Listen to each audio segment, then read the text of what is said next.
Ён уварваўся ў дом сям'і Карсанаў і напаў на яе з нажом. Наступны суд над Бэйлі быў вельмі хуткім, а доказы, складзеныя супраць яго, настолькі поўныя, што не пакідалі месца для інтэрпрэтацыі. Тым не менш, у інтэрнэце было шмат тых, хто згуртаваўся, каб абараніць яго, спасылаючыся на яго дзіўныя разрозненыя паказанні як доказ псіхічнага захворвання. «Вы не разумееце», – казаў Бэйлі ў судзе, – «яна не такая, як вы думаеце. Проста дачакайцеся пачатку новага навучальнага года. Калі б у мяне было больш часу, магчыма, я б паставіў кропку».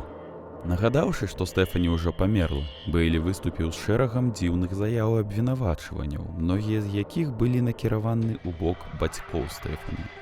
Пасля некалькіх месяцаў блакіроўкі з боку прызначанага судом псіхіатра Бэйлі мы змаглі дамагчыся з ім інтэрв'ю.